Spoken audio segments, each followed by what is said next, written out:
고린도 후서 12장 말씀을 함께 나누도록 하겠습니다.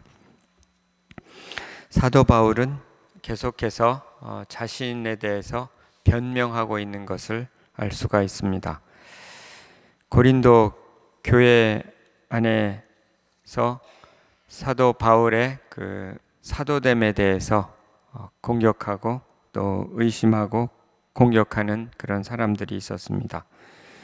고린도 후서는 많은 부분은 그 부분에 대해서 자신의 사도됨을 변호하는 부분이 많이 있습니다. 특별히 10장부터는 더욱더 그러합니다. 때로는 자신을 이렇게 변호하고 사도 바울이 또 변명하고 또 어떨 때는 자랑도 했습니다. 성경에는 주 안에서 자랑하라 그렇게 말씀을 합니다. 그러나 주 안에서 때로는 자기 자랑도 해야 되는 것을 사도 바울을 통해서 알 수가 있습니다. 오늘 이제 사도 바울은 많은 사람들이 자신의 그 사도됨에 대해서 공격하는 것에 대해서 이제 자신을 변명하는데 이럴 때 어떻게 해야 되는지에 대해서 말씀해 주고 있습니다. 우리도 때로는 변명해야 될 때가 있습니다. 또 변호해야 될 때가 있습니다.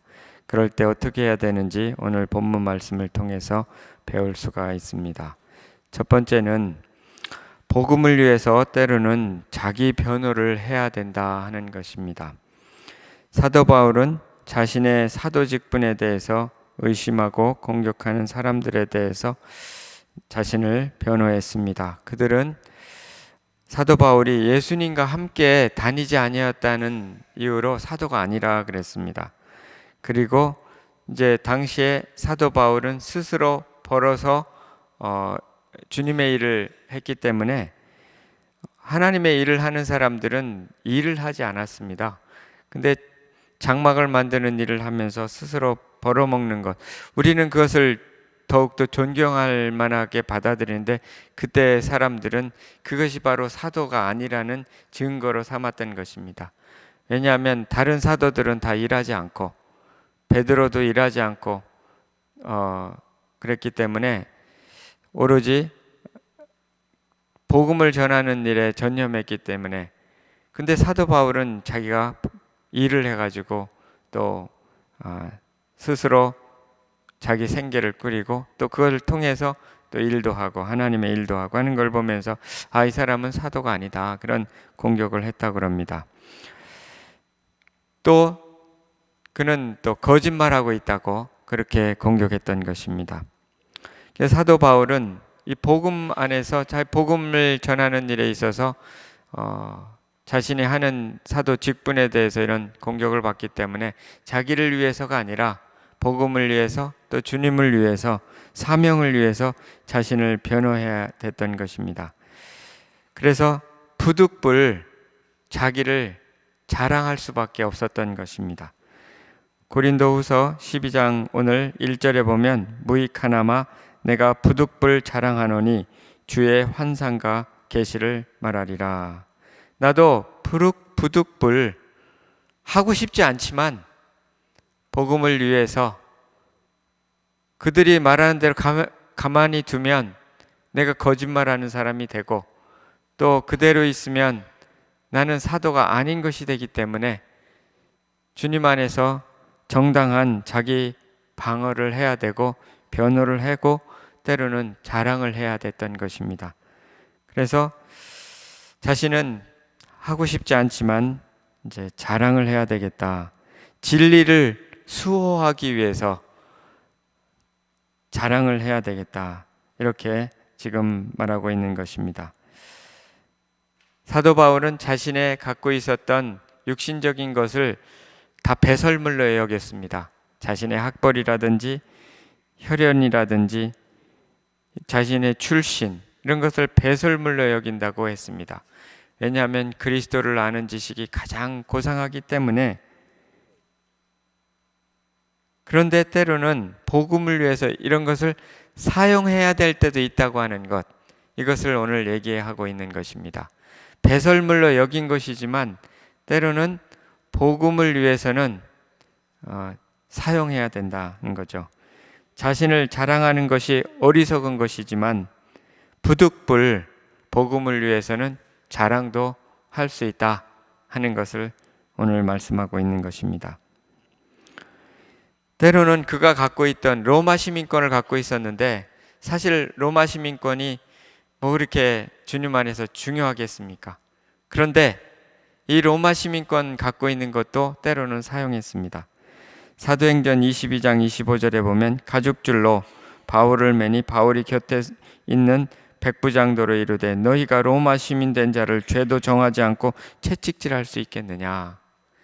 사도 바울은 때로는 자신을 가두는 것에 대해서 그냥 받아들였습니다. 근데 때로는 이때에는 자기를 채찍질하고 가두고 하는 것에 대해서 내가 로마 시민인데 로마 시민은 이렇게 신문하지 않고 가둘 수가 없었던 겁니다. 그래서 이때는 내가 로마 시민이다. 어떻게 나를 이렇게 채찍질, 신문도 안 하고 채찍질을 하느냐. 이렇게 해서 결국은 그를 풀어줄 수밖에 없었습니다. 왜냐하면 사도 바울은 자신의 목표가 뭐냐면 로마에 가서 복음을 전하는 것이었습니다. 여기서 죽으면 안 되는 것입니다. 그래서 나는 로마 시민이다. 이것을 말했던 거죠. 자기가 그냥 자기 육신 살려고만 한 것이 아니라 복음을 전하기 위해서 나는 로마 시민이다. 이렇게 하면 안 된다. 라고 권리를 주장한 적도 있습니다. 이같이 때로는 자신의 권리를 주장하면서 복음을 위해서 이제 주장을 했던 거죠. 또 고린도후서 11장 22절에 보면 그들이 히브리인이냐 나도 그리하다. 나도 히브리인이다. 히브리인인 것을 또 베냐민 지파였던 것을 배설물로 여겼던 사람인데 나도 히브리인이고 나도 이스라엘 사람이고 나도 아브라함의 후손이다. 너희들처럼 못하지 않다. 이렇게 당당하게 변호했던 적도 있습니다. 근데 사도 바울이 했던 가장 강력한 자기 변명은 뭐냐면 자기의 삶을, 자기의 고난을 얘기하면서 내가 이렇게 매도 맞고 어제 말씀해 보면 매도 맞고 또 죽을 고비도 하고 강의 위험도 당하고 죽음의 위험도 당하고 이렇게 했다. 내가 사도가 아니라면 뭐하러 이렇게 하겠느냐. 자신의 삶을 가지고 변명할 때 아무 말도 할 수 없었을 것입니다. 자기의 당한 수고, 고난 이런 걸 가지고 복음을 위해서 때로는 자기도 자기의 한 일도 자랑하고 했던 거죠. 그래서 우리가 자기 자랑을 무조건 하지 말아야 되는 것이 아니라 이렇게 복음 안에서 또 진리를 수용하기 위해서 진리가 왜곡되는 것을 막기 위해서 때로는 자기를 정당하게 부득불해야 하는 자랑이지만 자랑도 해야 된다는 거죠. 변명도 해야 된다는 것입니다.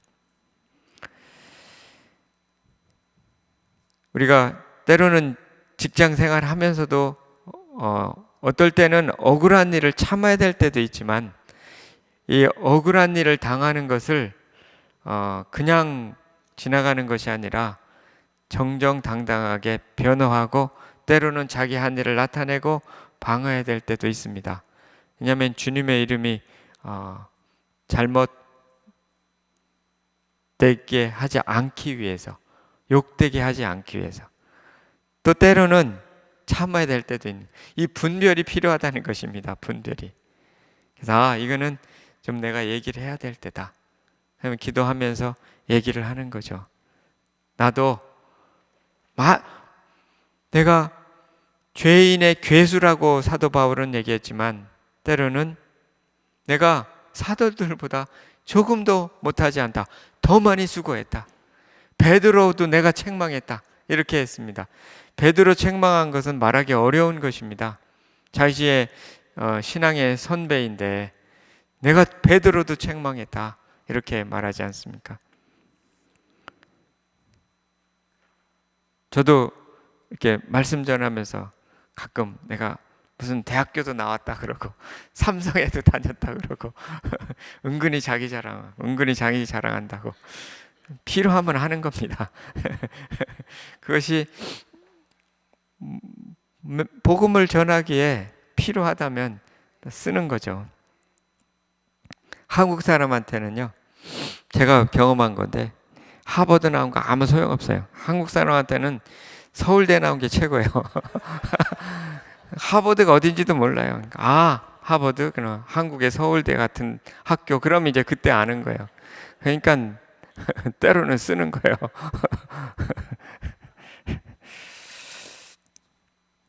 그러나 자기를 위해서 쓰는 것이 아니라 주님을 위해서 쓰라는 거죠. 그래서 복음을 위해서 자기를 변호하는 것, 그것도 우리는 할 수 있다. 그러나 주의해야 되죠. 그것이 자기 자랑이 되지 않도록. 오늘 말씀의 두 번째는 복음을 위해서 때로는 영적인 경험을 지혜롭게 사용할 수 있다 하는 것입니다. 사람들이 사도 바울은 아마 신비로운 부분이 없다라고 공격한 것 같습니다. 능력이 없다. 이제 말씀만 막 복음만 전하니까 영적인 능력이 없다. 영적인 일을 하면 뭔가 신비로운 기적도 일어나고 이래야 되는데, 또 예수님도 그렇게 하셨는데, 또 사실은 사도 바울 안에도 일어났었죠. 자신의 영적인 그런 경험을 말해야 될 필요가 있었던 것입니다. 부득불 내가 환상과 계시를 말한다. 환상과 계시. 당신한테는 그냥 성경 말씀만 이렇게 강해하는데 당신이 본 환상이 있느냐? 당신이 뭐 하나님한테 직접 들은 음성이 있느냐? 이제 아마 이런 공격이 있었던 것 같습니다. 그래서 나도 그럼 말하겠다. 이같이 때로는 맞서서 말할 수 있어야 되는 것입니다. 그래서 2절에서 5절 보면 내가 그리스도 안에 있는 한 사람을 아노니, 자기 자신이죠. 그는 14년 전에 셋째 하늘에 이끌려 간 자라. 그가 몸 안에 있었는지 몸 밖에 있었는지 나는 모르거니와 하나님은 아시느니라. 내가 이런 사람을 아노니 그가 몸 안에 있었는지 몸 밖에 있었는지 나는 모르거니와 하나님은 아시느니라. 그가 낙원으로 이끌려 가서 말로 표현할 수 없는 말을 들었으니 사람이 가히 이르지 못할 말이로다. 내가 이런 사람을 원하여 자랑하지 하겠으나 나를 위하여는 약한 것들 외에 자랑하지 아니하리라. 나도 14년 전에 셋째 하늘 삼청천이라는 곳에 간 적이 있다. 하늘로 들려 올려진 적이 있다. 한 번도 말한 적이 없었습니다. 그동안에. 내가 몸 안에 있었는지 몸 밖에 있었는지 그것도 모르고 환상 중에 내가 낙원으로 가서 말로 표현할 수 없는 말을 나도 들었다. 베드로가 들었던 것처럼 나도 들었다. 베드로가 변화산상에서 환상 속에서 주님과 모세도 봤고 엘리야도 봤고 한 적이 있었죠. 나도 봤다. 나는 하늘로 올려 들어가서 낙원에서 본 적이 있다. 그거보다 더한 것도 봤다. 이렇게 이제 말하고 있는 것입니다. 여태까지는 한 번도 이야기를 하지 않았습니다. 왜냐하면 그것이 복음 전하는데 방해될 것 같아서, 또 자기 자신을 너무 위대하게 보일 것 같아서 말 안 했는데 이번에는 말해야 되겠다. 왜냐하면 그런 게 없다고 자꾸 공용하니까. 사도 바울이 복음 전하는 방법 중에 하나는 상대방의 눈높이에 맞추는 겁니다. 그래서 그들이 그런 것에 대해서 의문을 품고 공격을 하니까 나도 말하는 것입니다. 나도 신비로운 경험이 있었다.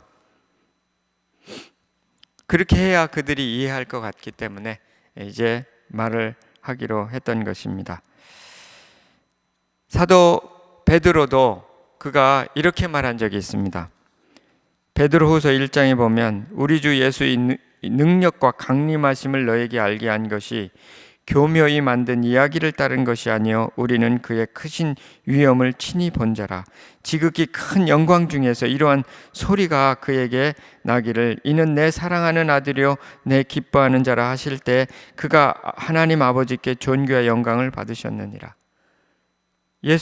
하나님께서 예수님께 이제 소리 음성을 통해서 그가 내 사랑하는 자요 내 기뻐하는 자라고 그렇게 말씀하실 때 내가 옆에서 다 들었다. 이 소리가 우리와 함께 거룩한 산에 있을 때 하늘로부터 난 것을 들은 것이라. 내가 들었다. 또 우리에게 더 확실한 예언이 있어 어두운 데서 비추는 등불과 같으니 날이 새어 샛별이 너희 마음에 떠오르기까지 너희가 이것을 주의하는 것이 옳으니라. 내가 이런 소리를 다 들었지만 더 확실한 예언, 즉 성경 말씀, 이것이 어두운 데서 비추는 등불과 같이 너희 마음속에 샛별이 떠오르기까지 이것에 주의하라, 이렇게 권면한 적이 있습니다. 사도 베드로도 내가 이런 경험을 했는데 이것보다 더 중요한 것이 성경 말씀이다. 그래서 오로지 성경만 전했던 거죠. 그런데 때에 따라서는 나도 변화산상에 이런 경험이 있었다라고 말했습니다. 지금 바울도 똑같이 하는 것입니다. 베드로가 경험했던 환상 나도 경험했다, 이렇게 하는 것입니다. 왜냐하면 그를 영적으로 공격하는 사람을 맞서기 위해서 이렇게 했던 것입니다. 우리도 때로는 자신의 경험을 말할 수 있습니다. 그러나 자신의 경험을 자칫 말하다가 자기 자신을 높일 때가 있기 때문에 주의해야 되는 거죠. 그러나 때로는 자기의 영적인 경험, 간증할 필요가 있습니다. 신비로운 얘기를 너무 자주 하면 사람들이 아주 식상해하고 또 그럴 때도 있습니다. 그런데 여기에서 보면은 절제해야 된다는 걸 말씀합니다. 6절에 내가 만일 자랑하고자 하여도 어리석은 자가 되지 아니할 것은 내가 참말을 함이라. 그러나 누가 나를 보는 바와 같이 내게 듣는 바에 지나치게 생각할까 두려워하여 그만두노라. 내가 이게 자랑을 이렇게 해도 어리석지 않다라고 말하죠. 왜냐하면 내가 있었던 일을 말하니까. 그러나 누가 지나치게 생각할까봐, 나를 지나치게 생각할까봐, 또 이 신비로운 경험을 경험한 것에 대해서 너무 주의할까봐 내가 여기서 멈추겠다. 지금 삼청천에 간 이야기를 좀 더 자세하게 말하고 싶은 건데 그냥 딱 이 정도 말하고 짧게 말하고 딱 멈추는 겁니다. 자기의 경험에 대해서 나도 있었다, 그냥 그 정도로 말하는 겁니다. 나도 올라가 봤다, 이렇게. 저 자신도 이런 경험은 없어요. 하늘에 올라간 경험도 없고 뭐 이런 경험인데 신비로운 경험이 한두 번 있었습니다. 그런데 그거를 말하려면 참 힘들어요. 아직도 공개적으로 말하지는 못해요. 왜냐하면 그걸 말하려면 마음속에 자꾸 거리낌이 돼가지고 제가 제 아내한테만 말하지 않는 그런 것들이 있어요. 왜냐하면 별로 말할 때마다, 별로 말하고 싶을 때마다 별로 막으신다는 느낌이 많아요. 그래서 이런 경험이 때로는 말하지만 아주 주의해서 말할 필요가 있다. 그러나 우리가 간증을 할 수 있죠. 간증도 내 경험이니까요. 하나님께서 내게 하신 일을 간증하는 거 필요합니다. 왜냐하면 복음을 변호하기 위해서, 복음을 위해서 하나님께서 하신 일이지만, 그러나 이 간증조차도 오늘 보면은 이 경험을 나누는 데 있어서 지나치지 않도록 해라. 어떤 분들은 그냥 사실은 하나님께서 특별한 걸 보여주실 때는요, 여러 가지 이유도 있지만 내가 신앙이 말씀에 견고하지 않을 때 보여주신 그 환상들이 많이 있습니다.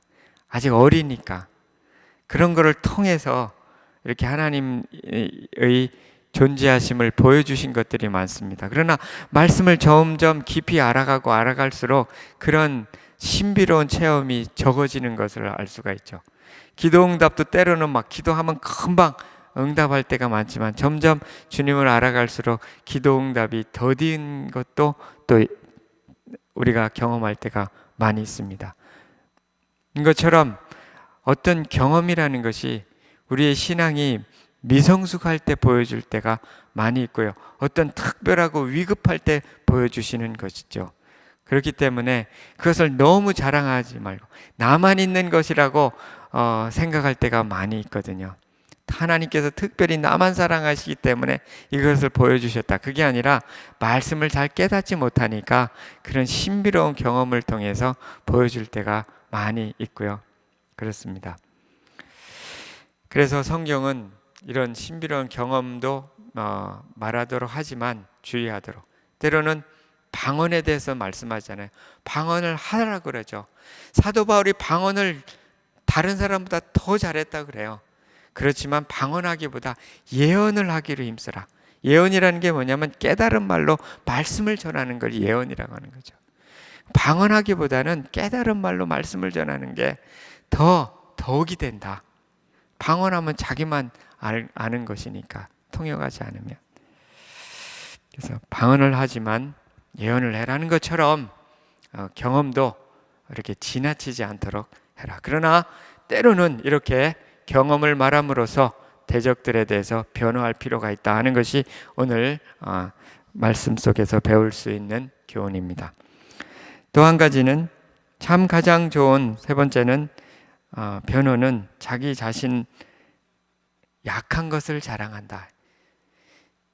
자랑을 하지만 자기 자랑도 하고 때로는 또 변호도 하고 하지만 정말 좋은 자랑이 있다면 자기의 약한 것을 자랑하는 것이다. 거죠. 5절에 보면 내가 이런 사람을 위하여 자랑하겠으나 나를 위하여는 약한 것들 외에는 자랑하지 아니하리. 내 이렇게 자랑을 하지만 정말 하는 것은 약한 것을 자랑하겠다. 그리고 7절부터 보면 여러 계시를 받은 것이 지극히 크므로 너무 자만하지 않게 하시려고 내 육체에 가시 곧 사탄의 사자를 주셨으니 이는 나를 쳐서 너무 자만하지 않게 하려 하심이라. 이것이 내게 떠나가게 하기 위하여 내가 3번 주께 간구하였더니 나에게 이르시기를 내 은혜가 내게 족하도다. 이는 내 능력이 약한 데서 온전하여짐이라 하신지라. 그러므로 도리어 크게 기뻐함으로 나의 여러 약한 것들에 대하여 자랑하리니 이는 그리스도의 능력이 내게 머물게 하려 함이라. 그러므로 내가 그리스도를 위하여 약한 것들과 능력과 궁핍과 박해와 공고를 기뻐하노니 이는 내가 약한 그때에 강함이라. 약한 것을 자랑하겠다. 하나님께서 사도 바울에게 보여주신 계시가 너무 크고 또 그 보여주신 환상도 크고 자만하지 않게 하려고 육체의 가시, 이 육체의 가시가 뭔지 구체적으로 말씀하지 않으시지만 누구는 간질이라고 하기도 하고요, 눈병이라고 하기도 하고요, 여러 가지 있는데 육체의 어떤 가시, 자기를 늘 찌르는 육체의 가시, 교만할 때마다 찌르는 육체의 가시를 넣어주셨다는 거죠. 이스라엘 사람들이 그 가나안 땅에 들어갔을 때 이방 족속들, 가나안 사람들을 다 멸하지 않았습니다. 그래서 하나님께서 사사기에 보면 그들을 가시로 사용하셨다고. 왜냐하면 그들이 자만해질 때, 나태해질 때 그들을 일으켜가지고 그들을 공격하는 가시로 삼았다 하는 그런 것처럼 육체의 가시를 넣어줬다는 거죠. 자만하지 않게, 자만할 때마다 그것을 이렇게 찌르게 하기 위해서 육체의 고통을 주셨다는 거죠. 이것이 어떤 질병일 수도 있고요, 그의 어떤 연약함일 수도 있는 거죠.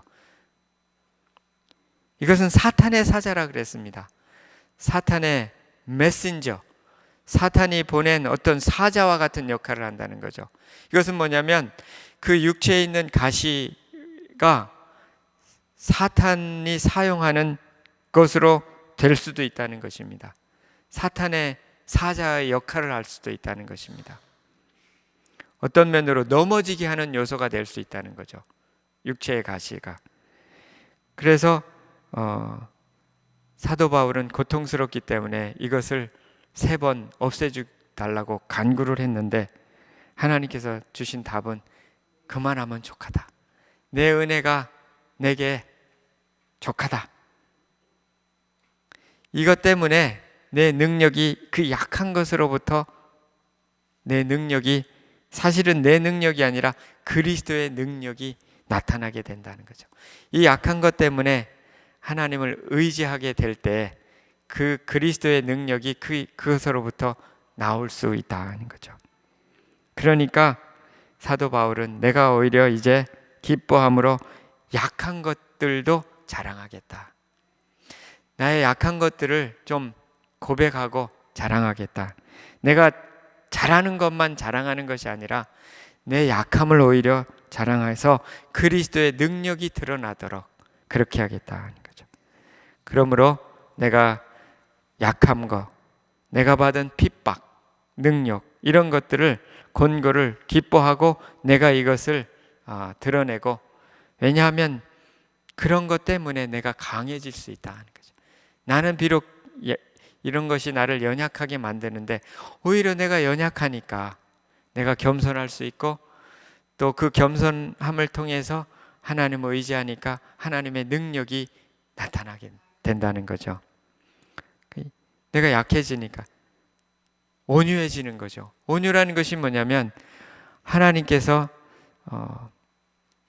성령의 컨트롤을 받을 수 있는 그런 능력이 바로 온유라는 겁니다. 육체의 가시 때문에 이렇게 내 육신이 확 일어나다가도 육체의 가시가 오니까 주님을 앞에 무릎을 꿇는 거죠. 그러면서 내가 내 자신의 육체를 다스리는 거죠. 육신을. 그럴 때 성령께서 역사가 하신다는 것입니다. 그러니까 나는 나의 부족함을 드러내고 나의 연약함도 차라리 그것을 자랑하겠다.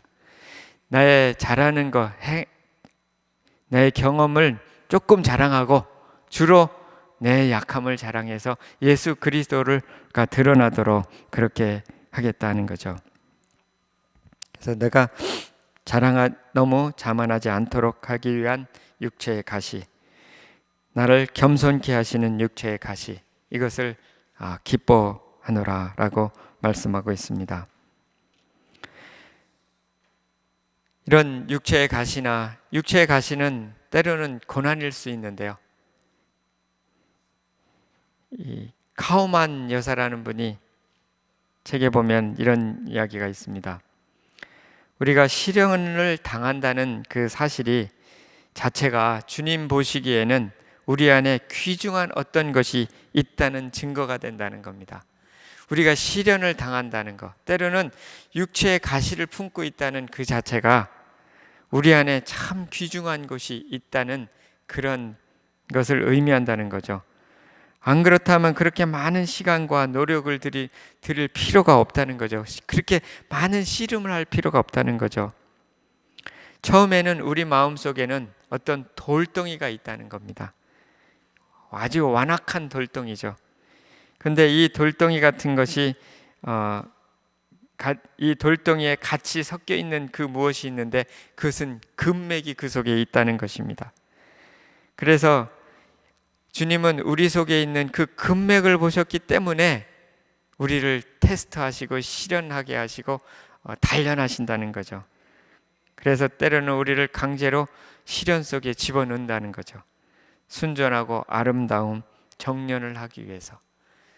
육체의 가시를 그대로 품는 이유는 그 안에 금맥이 있다는 거죠. 우리 질그릇에 보배를 담아두셨다는 말씀처럼 내 안에 그 약함이 둘러싸고 있는 그 속에 주님의 강함, 그 금맥이 있다, 보석이 있다 하는 거죠. 그것 때문에 우리는 더욱더 기뻐해야 될 줄 믿습니다. 홍수가 나서 어떤 가난한 남자의 집과 방앗간이 다 휩쓸려 갔다 합니다. 그 카우만 여사의 책에 보면은 세상의 소유물들을 몽땅 잃고 말았는데요. 그래서 아주 낙심했답니다. 그런데 물이 빠지자 아주 번쩍거리는 것이 있었는데 나중에 보니까 그게 금덩이였답니다. 이 가난한 사람이 수마가 휩쓸고 지나가서 통 가난한데 수마가 휩쓸고 지나갔는데 정말 무너지는 줄 알았는데 가만히 보니까 그 안에 금덩이가 있더라는 겁니다. 그래서 하나님께서 폭풍우 속에 금덩이를 거기에 갖다 놨다는 거죠. 마찬가지로 우리 인생에서도 이럴 때가 있는 거죠. 육체의 가시 때문에 고통스러울 때가 있고요. 사도 바울은 이 육체의 가시가 있어서 일평생 갔다 그러는데요. 일반적으로 물론 그 육체의 가시 때문에 그리스도의 능력이 크게 드러나서 일평생 쓰임 받았으리라고 생각됩니다. 그러나 일반적으로 하나님께서 이런 육체의 가시를 어느 기간만 주시는 예가 대부분인 것 같습니다. 일평생 간다 그러면 너무 고통스럽습니다. 일평생 물론 가는 것도 있죠. 그러나 정말 고통스러운 가시들은 대부분 제거해 주신다는 거죠. 그러나 아무튼 그 속에 좋은 것들이 많이 있다는 것을 우리는 기억할 필요가 있는 거죠. 저도 늘 간증하잖아요. 제가 경험했던 불면증이라든지 우울증이라든지 이것이 얼마나 소중한 것인지 모릅니다. 그것 때문에 주님을 만났고 또 그것 때문에 늘 참 교만하지 말아야 된다. 이런 교훈을 늘 갖고 살아가기 때문에 그렇습니다. 그래서 우리의 약한 것들을 자랑한다. 결국 이 약한 것들을 자랑한다는 것은 우리를 십자가를 자랑하도록 이끌어준다는 것이죠. 그렇기 때문에 약한 것을 자랑하는 것이 중요합니다. 갈라디아서 6장 14절에 그러나 내게는 우리 주 예수 그리스도의 십자가 외에 결코 자랑할 것이 없으니 그리스도로 말미암아 세상이 대하여 십자가에 못 박히고 세상에 대하여 나는 십자가에 못 박히고 내가 또한 세상을 대하여 그러하니라. 그러니까 우리는 그리스도의 십자가 외에 결코 자랑할 것이 없다. 왜냐하면 십자가가 그런 거잖아요. 예수 그리스도께서 약해지셨던 것, 그리고 부활하셨던 그것, 그것이 곧 내가 자랑할 것이라는 거죠.